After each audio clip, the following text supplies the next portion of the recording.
Salut tout le monde, c'est Franck et aujourd'hui on va parler du Xbox Cloud Gaming. Je suis abonné au Xbox Game Pass Ultimate depuis un bon moment maintenant, mais le cloud gaming c'est pas quelque chose vers lequel je suis spécialement attiré. Pour moi c'est un petit peu une de ces technologies qu'il y a quelques années on disait que ça y est, c'était le futur, c'était là, c'était fait, et ça a un petit peu de mal à prendre quand même. Je ne connais personne qui soit 100% exclusivement sur le cloud gaming, mais je me suis dit, moi qui suis utilisateur Apple, les Mac, on sait, c'est pas fait pour jouer. Est-ce que ce Xbox Cloud Gaming peut tourner mon iPad, mon MacBook, mon iPhone en console de jeu? En gros, ma question c'était, en 2023, le Xbox Cloud Gaming sur des appareils Apple, ça vaut quoi? Et ben j'ai testé sur mon MacBook, sur mon iPad et sur mon iPhone pour voir un petit peu s'il y avait des différences, voir un petit peu la jouabilité. Est-ce que c'est une expérience agréable de jouer au Xbox Cloud Gaming sur des appareils Apple?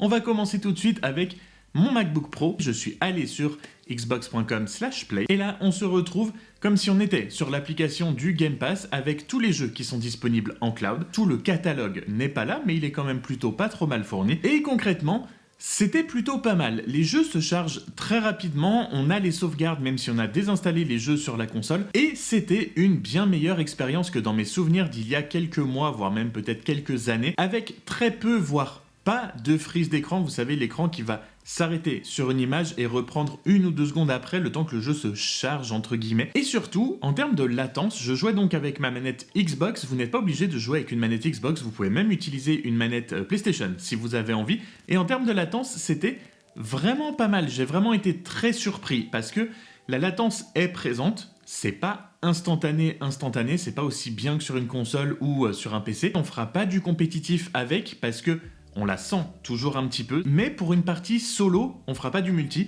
mais pour une partie solo, même sur un jeu de combat comme un Dragon Ball Z par exemple, c'est très jouable. Vraiment pour une session solo, c'est largement satisfaisant si vous avez envie de vous faire une petite session comme ça, en mode tranquille, on va dire, mais ça restait quand même un peu plus handicapant sur un jeu qui demande un petit peu plus de précision. Je sais que pour les jeux de combat, pour certains enchaînements, pour les combos, etc., il faut pouvoir enchaîner vite. Sur un jeu un peu plus pointu qui demande un peu plus de précision, comme un jeu de racing par exemple, un jeu de course, là ça se sent un petit peu plus. Et suivant les jeux, par exemple sur le jeu F1 2021, j'ai eu plus de pertes d'image, donc un peu de lag plus une latence un petit peu élevée. Ça aide pas, clairement dans ce genre de jeu. Ça n'a pas complètement ruiné l'expérience, mais voilà, il n'y a pas la fluidité qu'on peut avoir dans d'autres jeux. Mais surtout, je pense que le plus gros problème, du moins la plus grosse remarque et ce qui est le plus évident, ça reste la qualité d'image. On n'était clairement pas sur du 1080. Je pense qu'on était à du 720, voire peut-être un tout petit peu au-dessus en termes de résolution.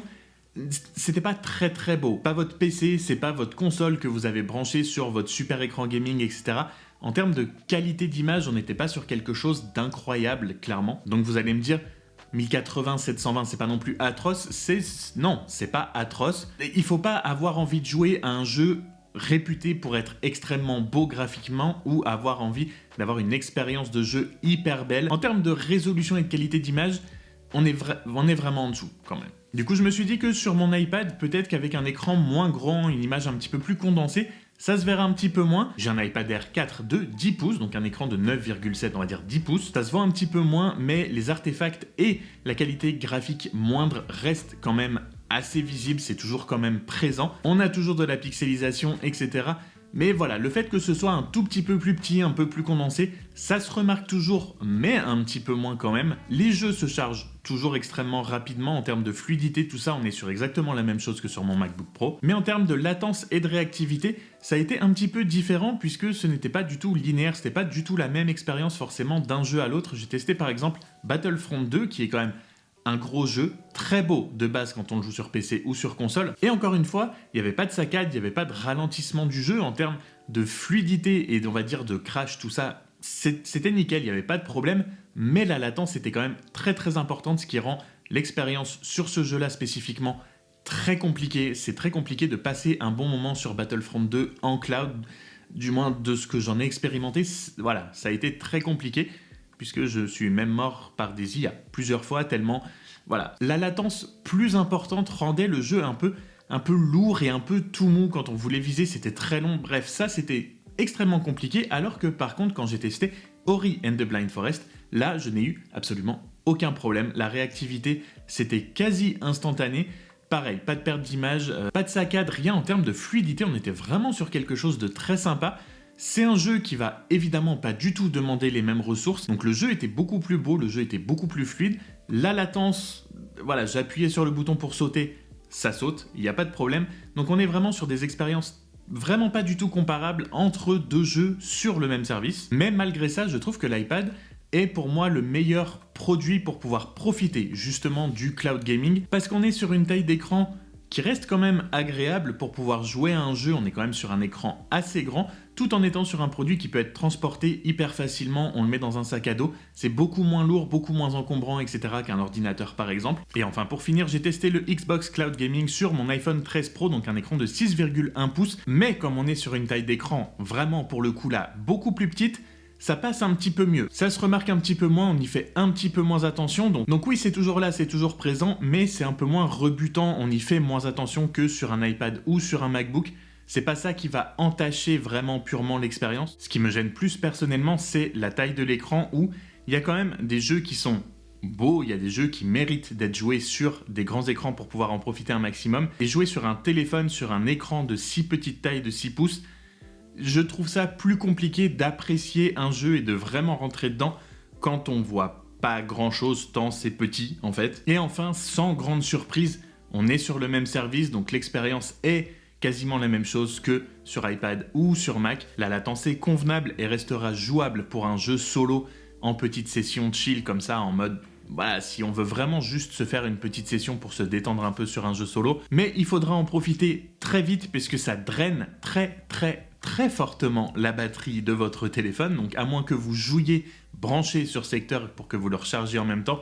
Si vous êtes juste dans le bus en pause, attention d'avoir quand même une batterie assez pleine pour pouvoir faire une session un minimum longue parce que ça va très vite. Mais je pense quand même que le téléphone étant le produit qu'on a absolument partout et tout le temps avec soi, c'est celui qui va très certainement être utilisé le plus pour profiter justement d'un service de jeu en cloud comme ça. Il y a en plus certains jeux qui sont compatibles avec des commandes tactiles que vous pouvez jouer avec votre téléphone sans forcément avoir une manette sur vous. Donc ça c'est cool, mais pour en profiter pleinement, pour moi, il faut quand même avoir un écran un minimum assez grand et une manette pour avoir une vraie sensation de vrai jeu et pas de jeu mobile. Mais sinon, sans grande surprise, à part la taille de l'écran, l'expérience est voilà, quasiment la même que sur un autre produit Apple. Pas de crash, mes jeux n'ont pas crashé une seule fois pendant tout le temps où j'ai joué en cloud, que ce soit sur n'importe quel appareil.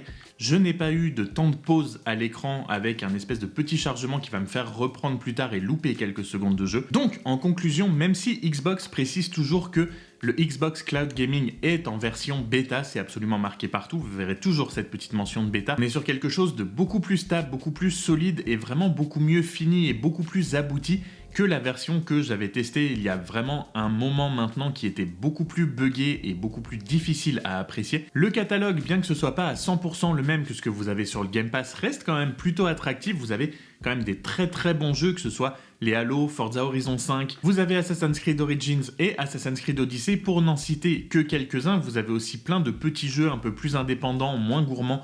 Ori est un excellent jeu qui est magnifique. L'expérience, que ce soit sur Mac, sur iPad ou sur iPhone, est très sensiblement la même. Même ma préférence, comme je vous l'ai dit tout à l'heure, va quand même à l'iPad, puisque c'est pour moi le meilleur compromis entre le transportable et avoir une taille d'écran qui permet quand même d'apprécier sa session de jeu. Le plus gros point noir pour moi, pour le moment, reste la qualité graphique quand on est habitué à avoir une Series X ou une PS5 ou un bon PC gaming. Mais comme je viens de le dire, c'est toujours pour le moment considéré comme une version bêta, donc à voir comment Microsoft va faire évoluer ça. Je n'en ferai personnellement pas mon outil de gaming principal, ça restera toujours ma console, mais je trouve que en complément justement du matériel gaming qu'on a, que ce soit une console, un PC, en complément ça peut être plutôt sympa. Donc je considérerais pas ça comme du dépannage, mais comme un complément qui va pouvoir vous suivre en dehors de votre setup habituel, là où vous jouez habituellement. Donc à voir dans le futur comment ce cloud gaming de Xbox, mais aussi en général après l'échec de Stadia notamment, va évoluer, voir si ça va vraiment